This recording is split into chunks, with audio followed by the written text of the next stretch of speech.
Oi, pessoal, tudo bem? Hoje nós vamos falar sobre serviços preliminares. Essa aula, no caso, vai ser dividida em duas partes e nessa primeira a gente vai falar sobre demolições e contenções. Então vamos lá. A primeira coisa quando a gente pensa, a gente já veio, né, viu o pré-preparo do nosso projeto, conversa com o nosso cliente, falamos sobre norma de desempenho, sustentabilidade, urbanização, análise do ciclo de vida e canteiro de obras. Então, nesse momento, pensando numa obra, a gente já tem o nosso canteiro de obras planejado. Só que a gente ainda precisa o quê? Arrumar o terreno para ir lá montar o canteiro e começar a nossa obra de verdade. A próxima etapa nossa, que a gente chama de serviços preliminares, ela começa com uma etapa que é chamada de vistoria da vizinhança. E o que é isso? A vistoria de vizinhança é uma vistoria preventiva que a gente faz para conseguir um laudo das edificações vizinhas às que a gente vai, ao terreno, né, ou à edificação que a gente vai mexer.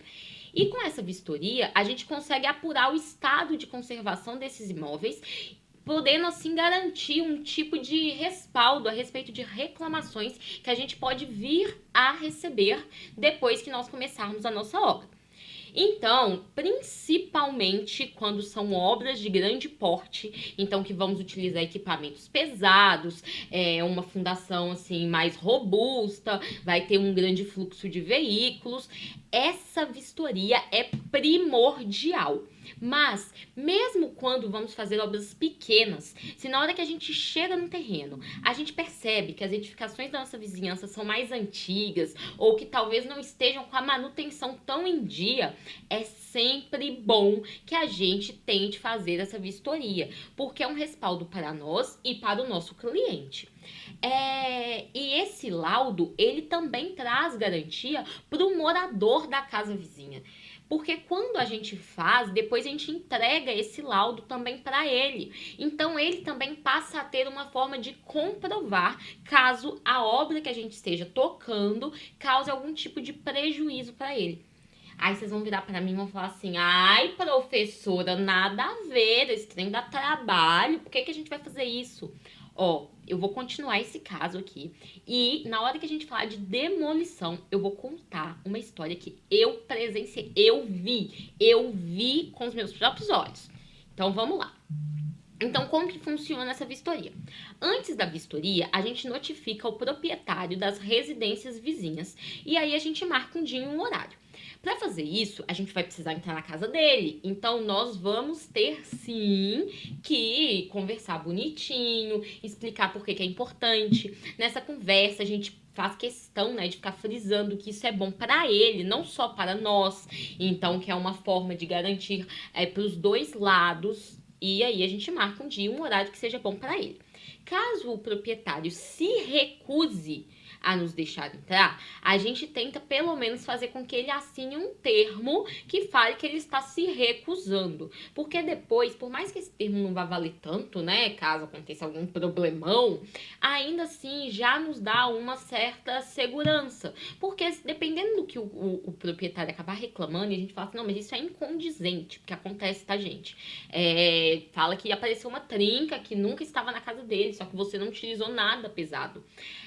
Então, por mais que a gente não tenha entrado, pelo menos um papel que fale, né, comprovando que ele que não deixou, já nos ajuda. A gente pode virar e falar assim, ó, isso aqui é incondizente, né, essa patologia, essa manifestação que aconteceu é incondizente com o que eu utilizei na obra e aqui eu tenho um papel que comprova que ele não nos deixou fazer a vistoria. Então tá, aí conseguimos, marcamos horário, chegou o dia da vistoria. Durante a vistoria, não necessariamente tem que ser um engenheiro, tá, pessoal? Então, se você, como engenheiro, tá lá na obra, não tá podendo, você manda alguém que entenda essa pessoa, de preferência. Esse funcionário, você vai ter pago um tipo de capacitação para ele. É uma capacitação rapidinha, é de inspeção mesmo, sabe? Igual a gente faz em residências normais, perícia. Então, manda um estagiário, manda alguém que tenha um roteiro. Isso é muito importante. Faça um roteiro, porque aí, por mais que você não esteja fiscalizando, a pessoa que for no seu lugar, ela vai seguir as mesmas etapas e você vai garantir dessa forma que não tenha nada que não tenha sido olhado, né? Porque depois vai ter que fazer um relatório. Então, durante a vistoria, fotografa todas as fachadas da residência, o entorno, todas as vistas, todos os ambientes da edificação, mesmo os que não tiverem nenhuma manifestação patológica. Se encontrar alguma falha, por exemplo, uma trinca, uma parte que tenha mofo, uma parte que tenha pintura descascando, fotografa detalhadamente. Se tiver uma trinca, tem até uma foto aí no material de vocês, que mostra pegando uma régua e fotografando a régua na trinca para poder mostrar qual que era a espessura dessa trinca que tá ali. Então, evidenciando o defeito, falando dimensão, a localização, registra tudo em planilha. Por isso que é bom já ter lá até mais ou menos o roteiro, para ter certeza que não vá ter nenhum outro tipo de problema. Não vai esquecer nada. E aí, depois dessa vistoria, você pega todas essas fotos, tudo que você anotou, e você vai, de fato, redigir um relatório técnico de vistoria, que vai ser assinado tanto pelo proprietário da residência, quanto pelo engenheiro responsável, quanto pela pessoa que fez, de fato, a vistoria, né? E aí, você vai dar uma via dessa. Uma via vai ficar com o engenheiro, né, na obra, uma via vai pro morador, pro proprietário da vizinha, né, da residência vizinha.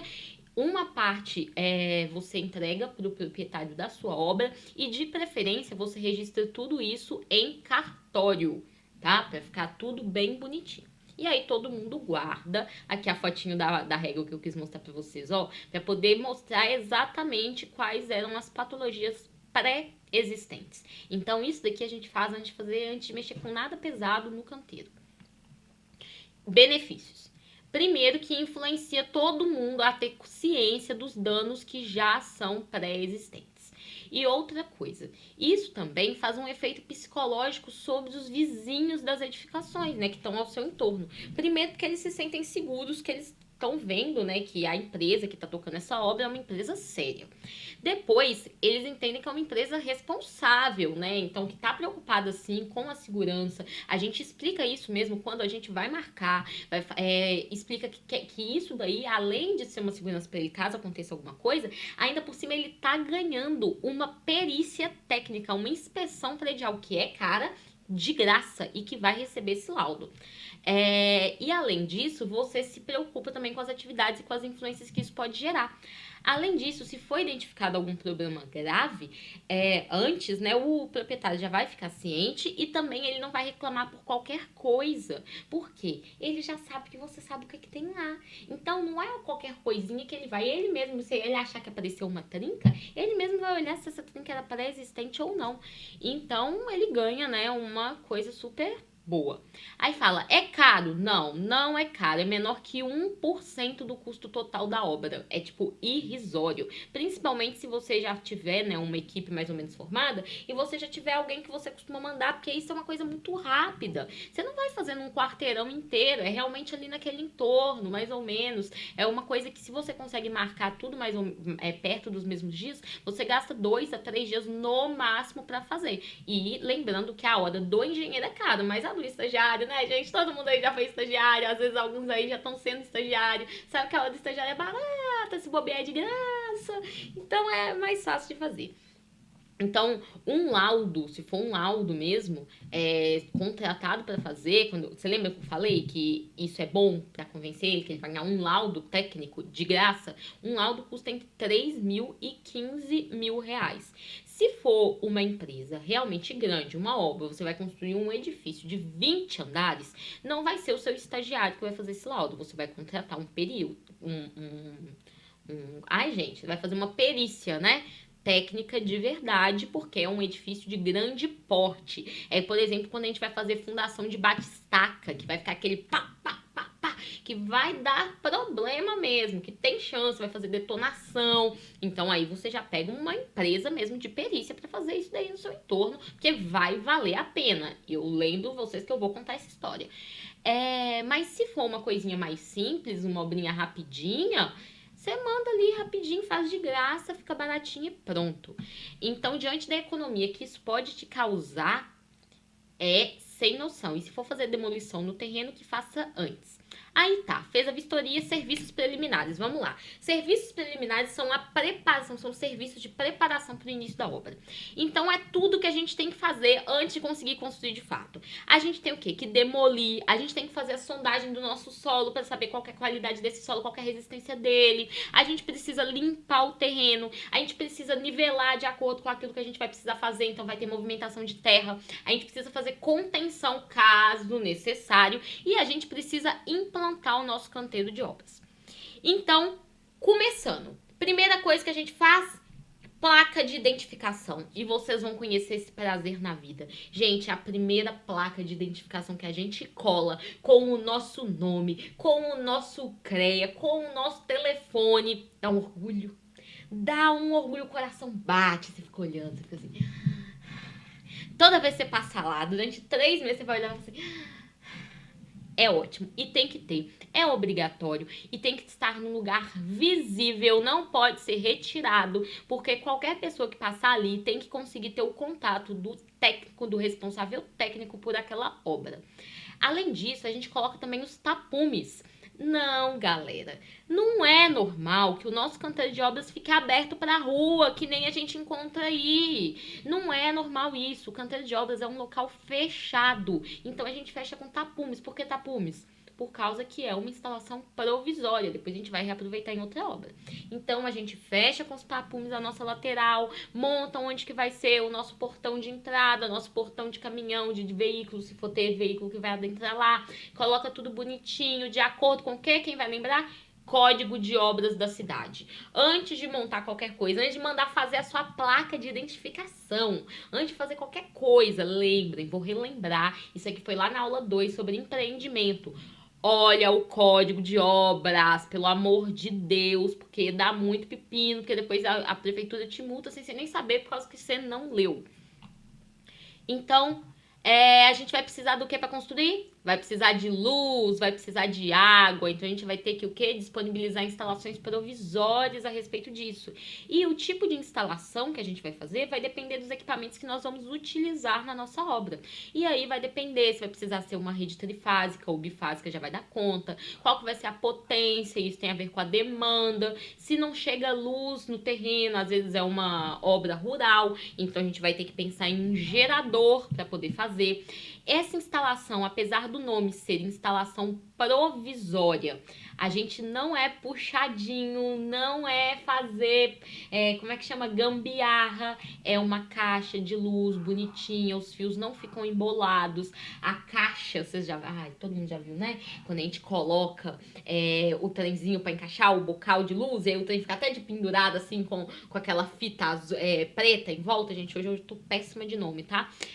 Mas fica com aquela fita, né? Pra não dar choque em volta, você fala, você já olha e fala, isso é incêndio. Isso tem a potencialidade de dar errado. Não pode ser assim, gente. Nós somos profissionais. Lembrem, canteiro de obras é o cartão de visita da sua obra. E outra coisa que eu não falei com vocês nas aulas anteriores, mas que vale para todas as aulas que a gente já teve. Você é conhecido pelo tipo de profissional que você quer ser. Se você quer ser conhecido pelo engenheiro gambiarra, não tem problema nenhum. Existem muitos engenheiros gambiarras, geralmente são os que cobram mais barato, é o que a gente chama para fazer um bico, quando a gente só quer fazer um trenzinho mais ou menos. Por quê? Porque se a gente for construir uma casa do zero, a gente não chama o engenheiro gambiarra. A gente fica pensando assim, você acha, eu vou gastar um dinheirão para poder fazer esse trem, e aí depois eu vou descobrir que eu tô cheia de problema, que o trem tá dando um monte de problema porque o cara fez gambiarra. Não é a pessoa que a gente chama. Então, se você quer ser um engenheiro gambiarra, não tem problema, mas entenda isso. A fama que você tem é a fama que você quis ter. E depois é quase impossível mudar a sua fama, a não ser que você mude de cidade e vá para uma cidade bem longe que ninguém te conhece, não tenha parente, porque ainda assim vai aparecer um que sabe quem que você é. Mas no mais é isso mesmo. E aí aqui tem até uma tabelinha, mais ou menos, para vocês terem uma ideia sobre como pensar na potência, qual sistema que tem que ser instalado. Geralmente, para canteiro de obras, a gente acaba instalando o trifásico, porque quase tudo que a gente precisa ser um sistema trifásico. A gente também precisa do fornecimento de água, então se tiver rede pública, melhor ainda, a gente pede uma ligação, mesmo que seja provisória, e aí, né, a Copasa ou o SAI, o que for da cidade, vai lá, faz a instalação, vai ter ponta de luz durante aquele tempo, só que aí depois para. Senão a gente pode pensar num poço artesiano. No caso de uma obra maior ou de longa duração, o poço pode ser muito mais vantajoso do que a rede pública. Além disso, tem lugar que não tem, né, rede pública de água ainda instalada, e aí a gente vai precisar fazer um tipo desse também. Pode ser que a gente possa comprar caminhão-pipa, pode ser que a gente utilize água da chuva para reutilização, pode ser que a gente tenha que pensar em como armazenar nossa água. Imagina, se a gente comprar caminhão-pipa, a gente tem que pensar onde que a gente vai botar essa água. Então, se vai ter regularidade de fornecimento, isso é importantíssimo. Não tem como você fazer uma obra que só tem água de manhã. Na casa da minha mãe é assim, só pode lavar roupas de manhã. Aí, 7 horas da manhã tem que lavar roupa, porque na hora que dá 10 não chega mais água da rua. A gente consegue fazer uma obra desse jeito, gente? A gente precisa de água o tempo inteiro na obra. Então não tem jeito, a gente tem que ter um fornecimento de água que não pare. Então, a gente tem que pensar, se é uma falha de abastecimento, a gente tem que pensar em como armazenar essa água para que a gente possa durar durante todo o dia fazendo a nossa construção, fazendo a nossa obra, e que ela chegue com pressão suficiente de acordo com o que a gente vai precisar. Aí tá. Pensamos nas nossas duas instalações primordiais. Lembrando que se a gente tem canteiro de obras, a gente tem que ter banheiro. Se a gente tem banheiro, a gente tem o quê? Esgoto. Então também tem que pensar nisso, tá, gente? Eu falei só de água e de luz, porque aqui eu já estou falando na obra. Só que canteiro de obras também é obra. Peraí que eu vou tomar água. Aí como? Demolição. Ó, tem um conselho que eu posso dar pra vocês. Se vai fazer uma demolição de verdade mesmo, uma demolição maior. Tô falando de tirar uma parede, um trem assim, mais tranquilo, não. Tô falando demolir. Vamos pegar lá, pegar e jogar uma casa abaixo. Contrata. Ai, gente, contrata. É um serviço tão perigoso e tem empresas que são especialistas nisso. Elas já têm todo mundo treinado, elas já têm todos os documentos de segurança do trabalho aprovados e isso é importantíssimo. Elas já têm mais da metade da manha de fazer alvará. Todo mundo ali já tem, até mesmo para utilizar equipamentos que às vezes vai precisar até de explosivos, sabe? Então tem as empresas especializadas. Você paga, elas vão ali por dia, elas fazem um serviço mais rápido e mais seguro para você. Nós aqui estamos pensando como engenheiros. Então, a gente, imagina, dá um acidente nessa obra, você vai ter uma obra embargada, o trem vai ficar parado, você ainda é capaz de ter que pagar multa pro funcionário que se machucar. Então, tipo assim, vale a pena. Aí, se for coisa pequena, não, né, gente? Aí vai, a gente faz. A responsabilidade é sempre do empreendedor. Então, não adianta, se der alguma coisa errada, você fala assim, ó, vai demolir a casa inteira. Aí o seu cliente vai falar assim, ah, não, mas eu não quero pagar uma empresa especializada. Se você assume essa bronca, não é o seu cliente, que é, sei lá, dono de padaria, que vai ser responsável por isso. É você, porque você é o responsável técnico pela obra. Lembra que tem uma placa lá com o seu nome, com o seu CREA, com o seu telefone. Então, tem que ter alvará de demolição, tem que seguir as normas do Ministério do Trabalho, em específico a norma NR18, que é de segurança. Além disso, todo mundo tem que usar EPI e EPC. EPI é equipamento de proteção individual, é tipo capacete, bota. EPC é equipamento de proteção coletivo. São coisas que protegem mais de uma pessoa ao mesmo tempo. Extintor de incêndio, as placas de sinalização, algum corrimão, alguma coisa assim. Os dois são obrigatórios. As estruturas, durante uma demolição, elas podem se desestabilizar e cair sem ser na hora que você quer que ela caia. Então, porque as estruturas, à medida que você vai tirando, elas podem ficar isostáticas e aí elas ficam instáveis, elas podem não estar mais protegidas. A gente tem estruturas que são precárias mesmo, tem contenções e muros de arrimo às vezes, construções vizinhas que podem cair. Sempre tem alguma matéria dessas no jornal, né? Que tá tendo uma obra num lugar e cai o prédio do lado. Sempre tem umas coisas assim. Além disso, tem que tomar cuidado com sobrecarga, porque você tá tirando uma parte daquela estrutura. Dependendo se você tira um trem antes da hora que você tinha que tirar, pode dar sobrecarga. Então, pode acabar dando, por exemplo, às vezes até por bobagem, não é nem que você demoliu um pilar que você não podia, não. É que, por exemplo, você começou a juntar entulho num canto e deu sobrecarga. Ou então ficou movimentando muito equipamento pesado. Pode ter risco de contaminação por causa dos resíduos ou dos equipamentos que você está utilizando. E aí problema ambiental, pode dar choque, problema elétrico, então tem muitos e muitos quesitos, o material tá ainda mais completo para vocês seguirem, tá? Então é um serviço extremamente perigoso, precisa sim de pessoal especializado. Não tem jeito, toda a equipe tem que trabalhar em um único pavimento, tem que ter iluminação adequada em todo local de trabalho, roupas adequadas, não existe o chinelão azul e branco da Havaianas, tem que evitar acúmulo de carga, não pode ficar jogando material, opa! Não pode jogar material por cima assim, aleatoriamente, não pode demolir a peça que você está trabalhando, e aqui eu acho que eu já contei esse caso em outra aula, mas teve um senhor que morreu aqui em Belo Horizonte, porque começou, já contei mesmo, começou a demolir o muro da parte de baixo do muro, do pé do muro. Gente, como é que você vai demolir de baixo na hora que deu um problema lá, o muro caiu em cima dele, morreu na hora. Então tem que ter cuidado, não pode, tem que usar todos os equipamentos de segurança e o local de trabalho tem que ser periodicamente limpo para poder reduzir a quantidade de poeira, porque qualidade do ar também é uma das normas de segurança do trabalho. Além disso, a gente tem que se preocupar com a gestão dos resíduos da construção civil. De novo, o Código de Obras da cidade, você tem que descobrir como que você vai fazer com esses resíduos, se tem um local de despejo que você já tem que mandar, se existem empresas especializadas, se você tem que mandar para locais diferentes, dependendo do que você tem ali. Além disso, por causa disso, você tem que ter ciência do que você vai encontrar na sua obra, principalmente se for uma obra antiga. Às vezes tem materiais que hoje em dia a gente sabe que eles são tóxicos e eles estão lá dentro, e aí a gente tem que saber para onde a gente vai mandar isso.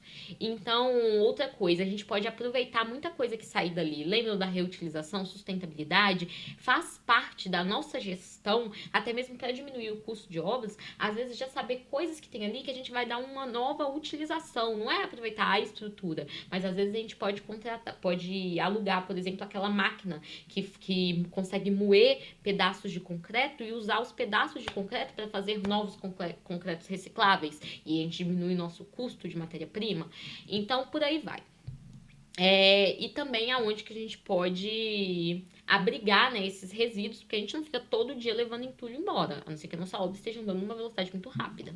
Então, aonde que a gente vai armazenar até o dia da gente dar a destinação adequada. Tá bom. Fizemos a nossa demolição, vamos lá explorar o nosso subsolo. De novo, um serviço que geralmente a gente contrata alguém especializado para fazer o nosso ensaio.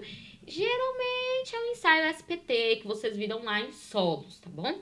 Então, essa exploração do subsolo, às vezes ela pode ser feita até antes, na época do projeto, porque aí todo o projeto já é dimensionado já é pensado, né, junto com a resistência do solo que a gente encontra lá. Então, a melhor época de fazer a exploração do subsolo é junto com a topografia, que é quando a gente tem o terreno. A gente já leva o topógrafo, já leva o povo lá de fazer a exploração do subsolo para fazer o nosso ensaio, para a gente saber a nossa resistência. Tem gente que não faz. E aí tem que fazer, pelo menos agora nessa etapa, para poder ter certeza que a fundação que foi pensada, ela está adequada para a obra. Então, a gente vai recolher o subsolo para poder escolher, né, ou determinar se a fundação está certinha, e o custo disso é, em média, 0,05 a 0,005% do custo total da obra. Sim, galera, é barato desse tanto. Se não me engano, tá girando em torno de... Posso estar falando errado, tá? Já tem um tempo que eu não contrato uma empresa, né?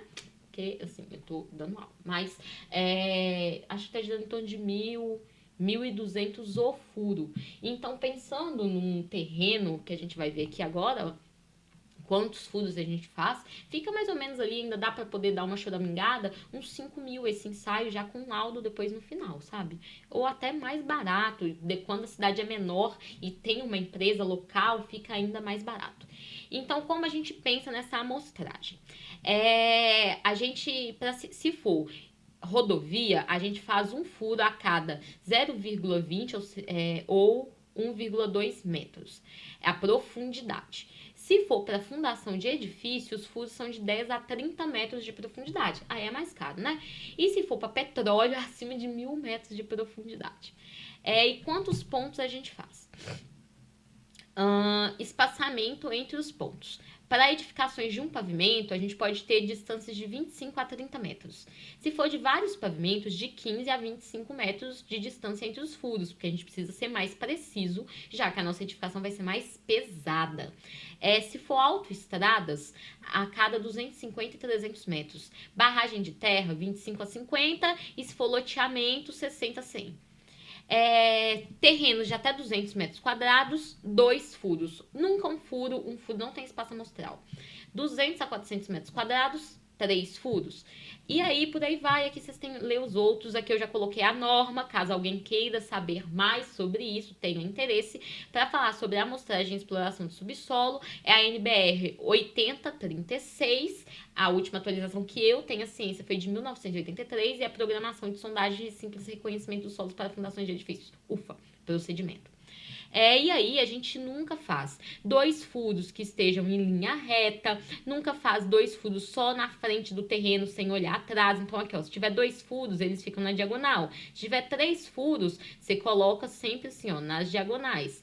4 furos, ó como que vai ficando, 5 furos, e aí vai fazendo distribuições diferentes. E aí, no relatório da sondagem, quando essa empresa, né, te entregar o relatório, lá vai ter a planta de situação dos furos, para você saber exatamente aonde cada furo foi furado dentro do seu terreno, o perfil de cada sondagem, com as cotas onde foram retiradas as amostras, a classificação das diversas camadas que foram encontradas ao longo desse solo, os níveis do terreno, níveis dos lençóis de água, que é interessantíssimo e importantíssimo a gente saber, as pressões dos lençóis de água e a resistência à penetração, que é a resistência do nosso solo. E aí a gente vem para a parte de contenções. Não é toda obra que tem que fazer contenção, tá, pessoal? Contenção acontece principalmente quando a gente vai fazer algum corte no nosso terreno. Então, quando o terreno é inclinado e a gente quer, né, fazer um corte para o terreno ficar mais plano, pode ser que sejam necessárias contenções para poder garantir a segurança a longo prazo daquela edificação, né? Então, quando implicar em um risco de desmoronamento ou abalo das construções ou terrenos, tanto o seu quanto dos vizinhos. E o que determina se precisa ou não de contenção e qual contenção utilizar? O tipo de solo, se ele é coesivo ou não. Solo coesivo é um solo que tende a ficar mais junto, e o solo não coesivo é solo que tende a se separar. A curto e grosso modo, a areia é não coesiva, ou brita é não coesiva, e a argila, que não esteja extremamente úmida, tende a ser mais coesiva. O perfil do terreno, né? Quanto mais inclinado e quanto maior o corte que você vai fazer, mais você vai precisar. Se a contenção vai ser definitiva ou não. Algumas obras, depois a própria obra vai segurar aquele terreno ali. A gente faz uma contenção só enquanto a gente está construindo. E se tem ou não presença de água. E aí, se tiver presença de água, a gente ainda tem que pensar na contenção que dê para ser feita com água. E aí, se a gente vai rebaixar esse nível de água de forma definitiva ou só de forma pontual. Então, o que é talude? Talude é toda superfície inclinada que limita um maciço de solo. Então, se tiver inclinação, é um talude, tanto natural ou artificial. E aí, cada solo, cada talude tem um ângulo natural. Sempre repito para vocês, a natureza é perfeita. O talude já tem um ângulo ali que ao longo dos anos a natureza foi formando, e é um ângulo que tende a ser mais estável. E aí, os solos não coesivos, por exemplo, a areia, tem um ângulo que chama ângulo de atrito, e os solos coesivos, as argilas, eles conseguem aguentar até 90 graus se tiver numa umidade ideal. Então, tá aí mais um motivo de necessidade de conhecer o solo, saber qual o ângulo que você pode trabalhar caso você precise fazer um corte nele. E aí, como que a gente pode proteger o talude? Primeiro, a gente pode pensar em formas de fazer cortes que sejam menos inclinados. Então, se a gente tem, ó, aqui nesse detalhe, se a gente tem uma altura, vou falar que 50 metros, tá? Muito alto, não costuma ser assim, mas tá. A gente tem uma altura de 50 metros que a gente quer cortar. Lembra que eu já falei com vocês que quanto mais a gente tentar manter ali as condições naturais do terreno melhor? Olha pra você ver, a gente pode fazer mais de um patamar. Assim, cada patamar fica menor, com uma inclinação menor, né? Menos íngreme. Ó, uma inclinação mais estável, e aí a gente vai fazendo bermas de equilíbrio, que nem tá aqui nessa foto. Além disso, a gente também, se a gente ajuda a evitar a infiltração de água, a gente melhora a estabilidade desse talude. Então, a gente tem que pensar assim, como esse talude vai ser drenado, se vamos precisar, onde que vão ser as nossas canaletas, porque a gente não quer que a água fique empoçada ali, porque a água empoçada vai infiltrar, e a gente pode até mesmo pensar em revestimento de talude. Dá para jogar, por exemplo, manta asfáltica, dá para jogar argamassa em cima do talude, tudo isso para evitar a infiltração e aumentar a sua estabilidade. A gente também pode fazer estabilidade por meio de vegetação, que ajuda a erodir menos o nosso terreno, além de colaborar, né, com o atrito que vai rolar ali.